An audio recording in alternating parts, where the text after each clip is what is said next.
नमस्कार दोस्तों, बहुत बहुत स्वागत है आप सभी का let's crack UPSC CSE Unacademy में। मैं हूं आपका दोस्त सुमित। और दोस्तों, जैसा कि आप जानते हैं, डेंगू, मलेरिया, चिकनगुनिया जो कि इंसानों के लिए एक बहुत बड़ा खतरा बनकर कई बार सामने आता है, और यहां पर उससे जुड़ी हुई एक खबर आई है, मलेरिया से जुड़ी हुई एक खबर है। और अफ्रीका के कॉन्टिनेंट के एक देश पर यहां पर बच्चों का रेगुलर इम्यूनाइजेशन शुरू होने वाला है मलेरिया की वैक्सीन के द्वारा।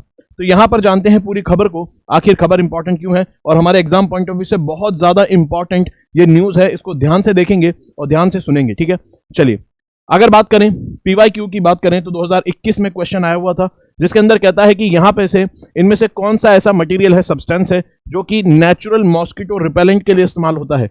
इसके अलावा 2023 का जो पेपर था उसके अंदर भी वॉल्बाचिया टेक्निक जो है वो उसका शब्द का इस्तेमाल हुआ था और पेपर में क्वेश्चन आपसे पूछा गया था। और वॉल्बाचिया टेक्निक जो है वो भी मच्छरों को कंट्रोल करने की टेक्नोलॉजी है। तो यहां पर मच्छर और इनसे होने वाली बीमारी से जुड़े हुए क्वेश्चन कई बार पेपर में पूछे जा सकते हैं, तो यहां पर बहुत ध्यान से इन चीजों को देखेंगे। अगर बात करें यहां पर अभी जो खबर आई है, आखिर ये क्या खबर है। कहता है कि कैमरून जो कि वेस्टर्न अफ्रीका की कंट्री है, यह दुनिया का पहला इम्यूनाइजेशन प्रोग्राम लॉन्च करने जा रही है, जो कि एक रेगुलर इम्यूनाइजेशन प्रोग्राम होगा। किसके लिए?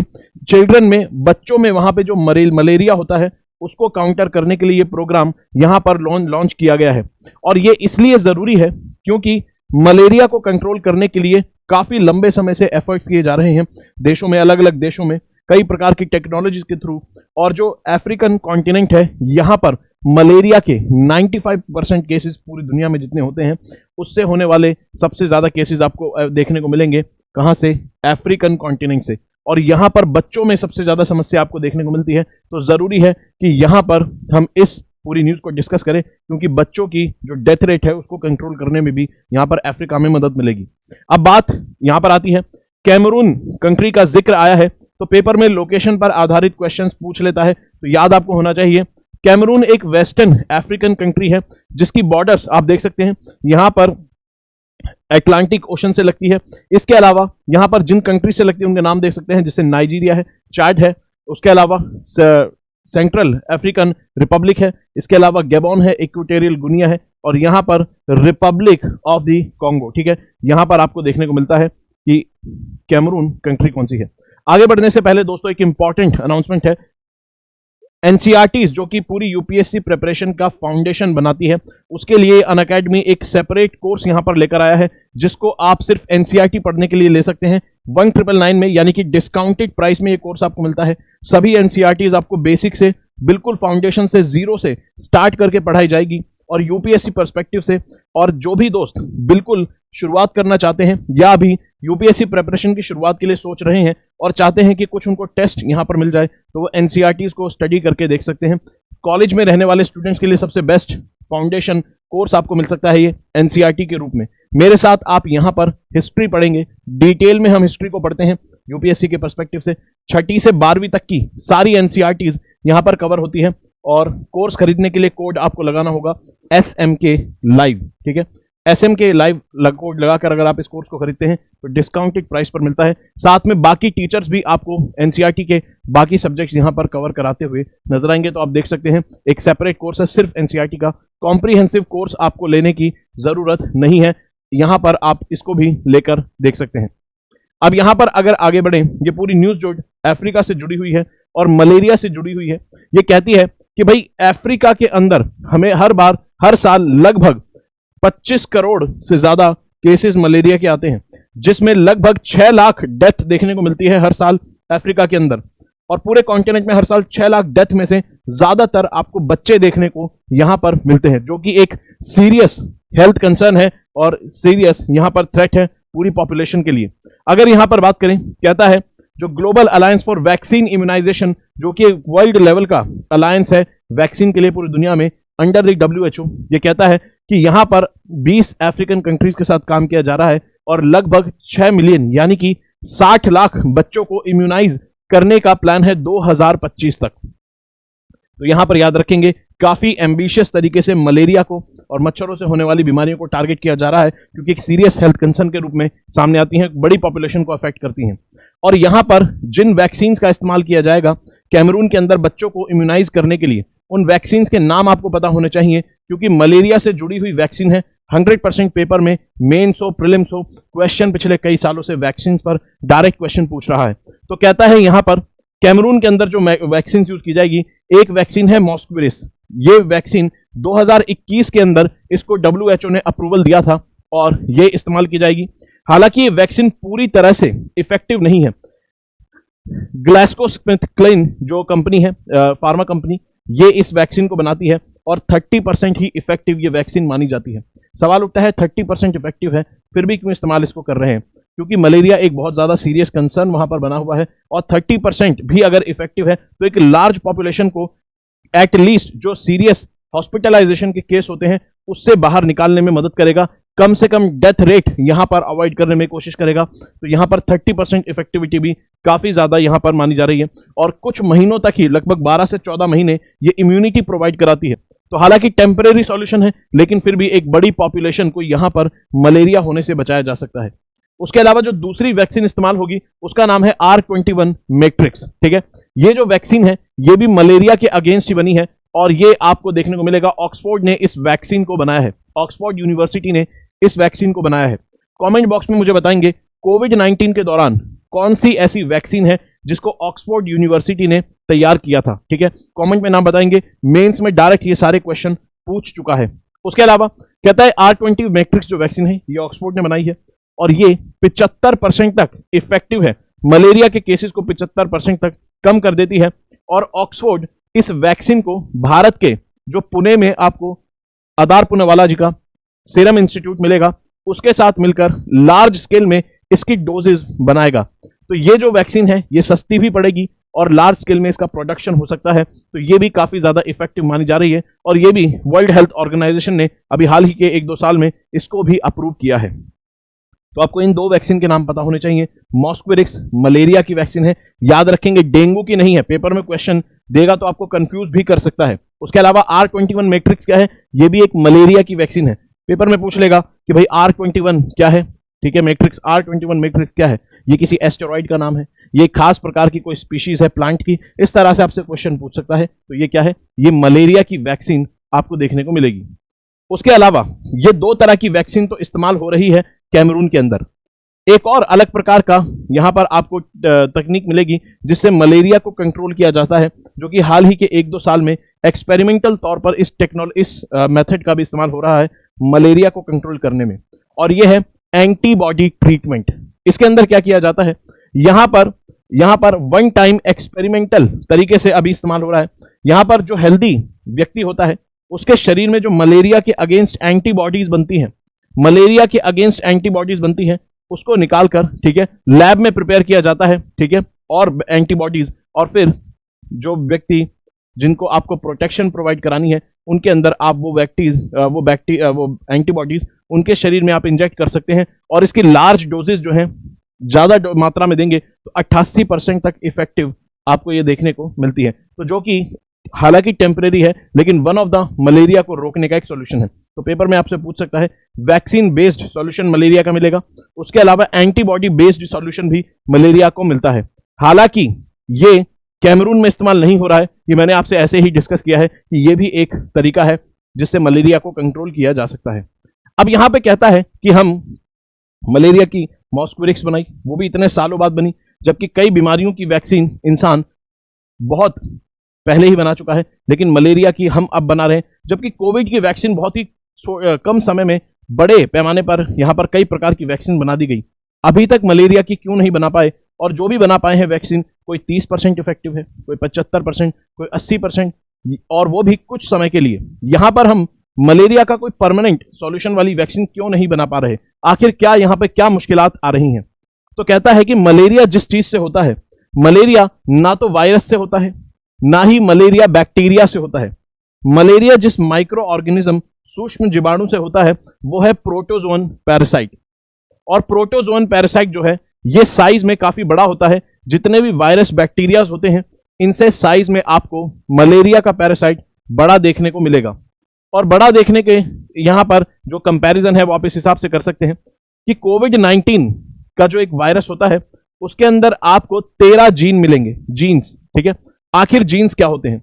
दरअसल एक माइक्रो ऑर्गेनिज्म का जेनेटिक मटेरियल या तो डीएनए हो सकता है, ठीक है, या तो डीएनए हो सकता है, डबल स्ट्रैंडेड होता है डीएनए, या फिर आरएनए हो सकता है, ठीक है, ये सिंगल स्ट्रैंड होता है। किसी भी माइक्रो ऑर्गेनिज्म में जेनेटिक मटेरियल, जैसे इंसानों का जेनेटिक मटेरियल होता है डीएनए, इंसान की सारी इंफॉर्मेशन, उसके शरीर में कौन सा सेल कैसे बनेगा, कैसे रिपेयर होगा, ये सारी चीजें कहां पर है, हमारे डीएनए में। ऐसे ही जो वायरस या माइक्रो ऑर्गेनिज्म होते हैं, खासतौर पर वायरस, उनके अंदर या तो डीएनए होगा या आरएनए होगा। तो यहां पर जो जेनेटिक मटेरियल है, पूरा जेनेटिक मटेरियल यानी कि डीएनए या आरएनए, इसमें जीन आखिर किसे कहते हैं? तो इनका एक स्पेसिफिक हिस्सा, इनका जो स्पेसिफिक हिस्सा है जो प्रोटीन बनाने के लिए रिस्पॉन्सिबल है, जहां पर कोड्स जो है वो प्रोटीन के लिए रिस्पॉन्सिबल है। जैसे खास तौर पर मान लीजिए वायरस, कोविड-19 का वायरस है, उसका जो डीएनए आगे चल के और वायरस पैदा करेगा, वो जीन पर आधारित, वो जीन पर डिपेंड करता है। यानी कि डीएनए का एक ऐसा पार्ट जो कि प्रोटीन बनाने के लिए रिस्पॉन्सिबल है, उसको जीन कहा जाता है, और यहीं से मल्टीप्लाई होगा बैक्टीरिया या वायरस। तो कहता है कि अगर जीन्स की बात करें, कोविड-19 के अंदर आपको 13 जीन्स मिलेंगे, जबकि यहां पर मलेरिया के पैरासाइट में आपको 5500 जीन्स मिलेंगे। तो जितने ज्यादा जीन्स होंगे उतने ज्यादा चांसेस होंगे यहां पर म्यूटेशन के, यानी कि उतने ज्यादा चांसेस होंगे कि ये खुद को बदल लेगा, ठीक है, नए नए कॉम्बिनेशन पैदा कर लेगा, और जो वैक्सीन हम तैयार करेंगे उसको ये बाईपास कर सकता है, उस वैक्सीन को डॉज कर सकता है, और उस वैक्सीन के प्रति अपने आप को रेजिस्टेंट बना लेगा, ठीक है। तो एक सुपर कॉम्प्लेक्स तरह का माइक्रो ऑर्गेनिज्म है जिसको हम टारगेट करने की कोशिश कर रहे हैं मलेरिया की डिजीज का समाधान करने के लिए। तो मलेरिया क्योंकि एक बड़ा प्रोटोजोन आपको देखने को मिलेगा, पैरासाइट, इसी वजह से इसमें ज्यादा जीन होने की वजह से यहां पर हम एक इफेक्टिव वैक्सीन बना नहीं पा रहे हैं, ठीक है। और यहां पर अगर बात करें मलेरिया की फंक्शनिंग भी, आपको मलेरिया के पैरासाइट की फंक्शनिंग जो बाकी जो वायरस है उससे थोड़ी अलग आपको देखने को मिलती है। दरअसल इसका लाइफ साइकिल कुछ इस तरह से होता है। मच्छर क्या करता है, आपके शरीर में पैरासाइट इंजेक्ट करता है, प्रोटोजोआ पैरासाइट इंजेक्ट करता है। ये पैरासाइट डायरेक्ट आपके लिवर में जाते हैं, लिवर में जाने के बाद यहां पर ये इन्फेक्टेड सेल्स बनाते हैं, और ये इन्फेक्टेड सेल्स आपके रेड ब्लड सेल्स को इन्फेक्ट करते हैं, और फिर यहां से ये दोबारा, यहां से इन्फेक्ट होने के बाद दोबारा से ये पैरासाइट को जन्म देते हैं, और ये पैरासाइट को जन्म देने के बाद मच्छरों के अंदर ये चला जाता है ब्लड, और फिर मच्छर आगे इस पैरासाइट को कैरी करके किसी और व्यक्ति में फैला देते हैं। तो रेड ब्लड सेल्स के थ्रू मच्छरों के अंदर भी पैरासाइट यहां से चला जाता है, जो कि मच्छर से ही पैरासाइट आया था बॉडी के अंदर। तो यहां पर जो R21 मैट्रिक्स है, ठीक है, ये कोशिश करती है कि ये जो प्रोसेस है, कि ये जो पैरासाइट है ये आपके लिवर में ही एंट्री ना कर पाए, इस प्रोसेस को रोकने की कोशिश करती है, और यहां से इम्यूनिटी प्रोवाइड करने की आपको कोशिश करती है। क्योंकि यहां पर सवाल उठता है, पूरा साइकिल ऐसा है, आप यहां पर पूरे साइकिल में से अगर एक स्टेप को रोकेंगे, किसी भी एक स्टेप को रोकेंगे, तो पूरा साइकिल रुक जाएगा, और तब जाके आप इम्यूनिटी प्रोवाइड करा पाएंगे। तो यहां पर क्योंकि पूरा साइकिल है, ये कॉम्प्लेक्स प्रोसेस है, किसी एक स्टेप को अगर आप टारगेट करेंगे तभी यहां पर समाधान निकलेगा। आज से 100 साल तक यहां पर समाधान जो नहीं निकल पाया है, उसकी वजह यही है कि डायरेक्ट पैरासाइट को टारगेट किया जा रहा था एंटीबॉडीज के थ्रू या फिर वैक्सीन के थ्रू।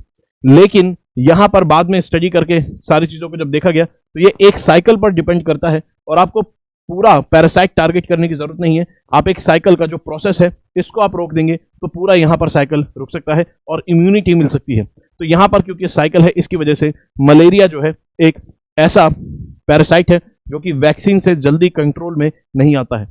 उसके अलावा कहता है कि यहां पर बच्चों के अंदर आपको हाई डेथ रेट मलेरिया का क्यों देखने को मिलता है अफ्रीका के अंदर।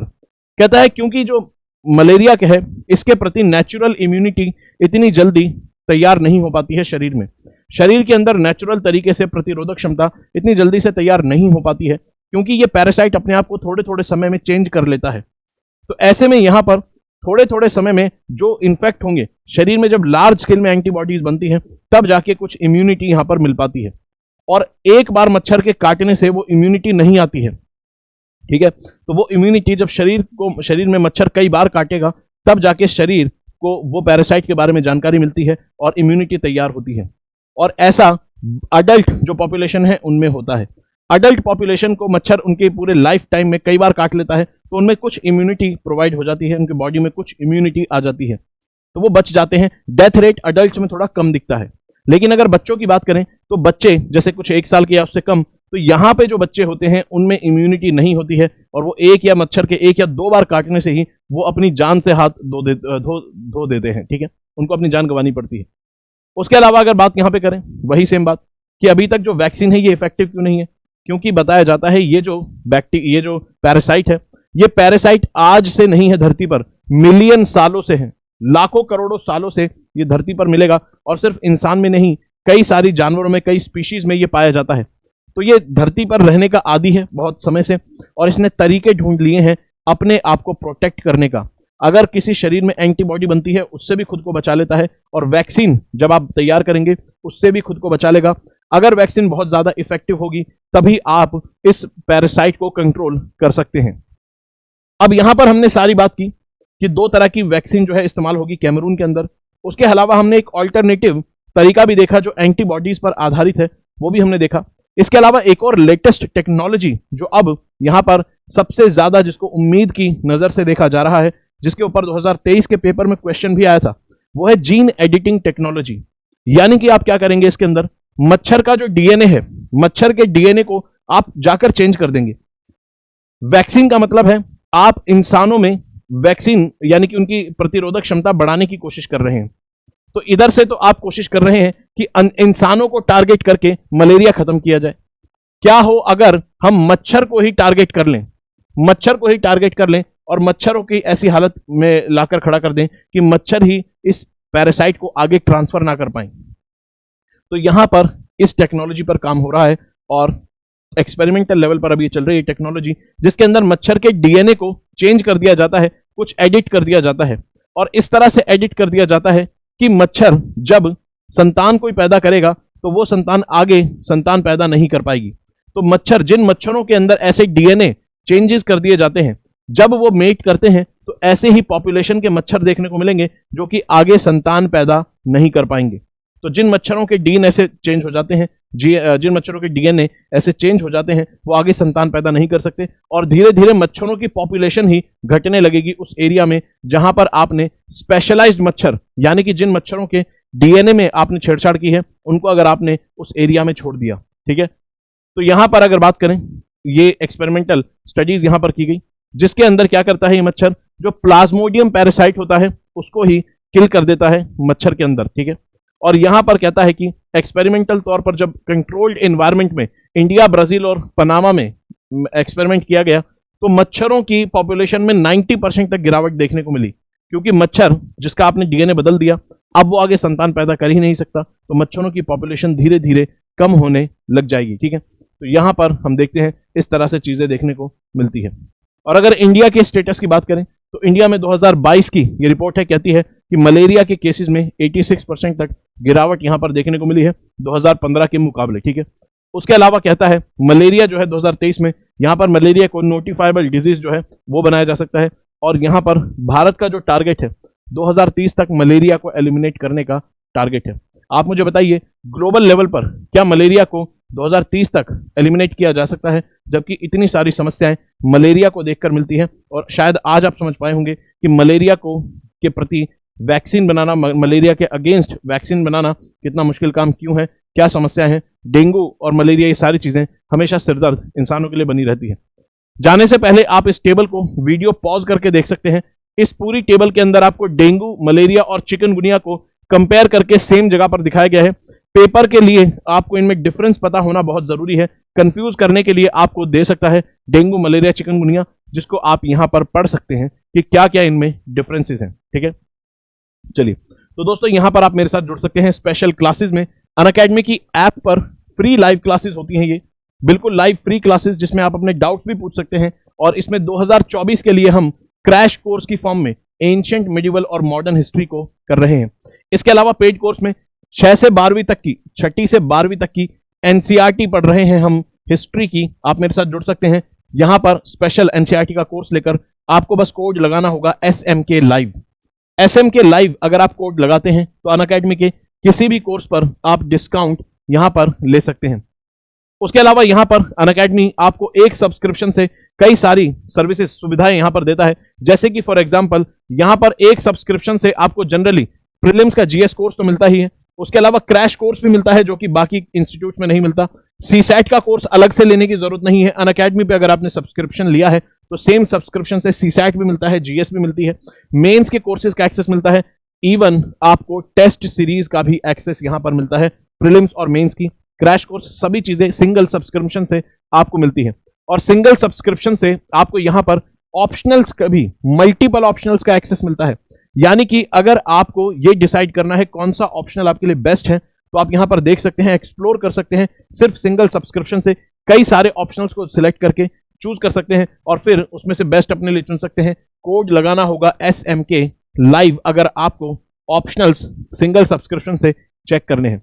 उसके अलावा 2025 की तैयारी करने वाले दोस्तों के लिए एक स्पेशल कोर्स यहां पर लाया गया है जो कि कंप्लीटली इंग्लिश में कोर्स है।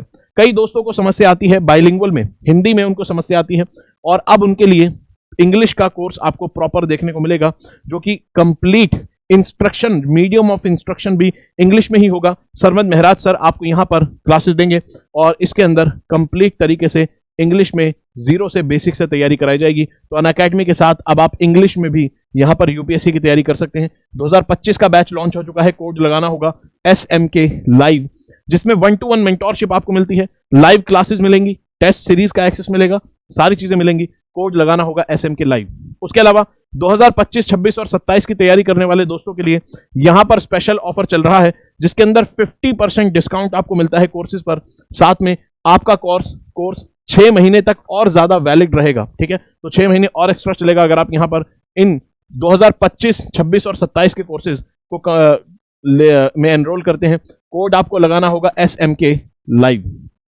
ठीक है, तो इन कोर्सेज में एनरोल करने के लिए कोड लगाएंगे SMK लाइव, तो ये ऑफर्स आपको यहां पर मिल सकते हैं। ठीक है, चलिए, तो यहां पर दोस्तों हमने इस पूरे न्यूज को समझा कि किस तरह से यहां पर ये सारी चीजें एक दूसरे से इंटरकनेक्टेड है और क्यों अभी तक मलेरिया को हम यहां पर पूरी तरह से टारगेट और एलिमिनेट नहीं कर पाए हैं।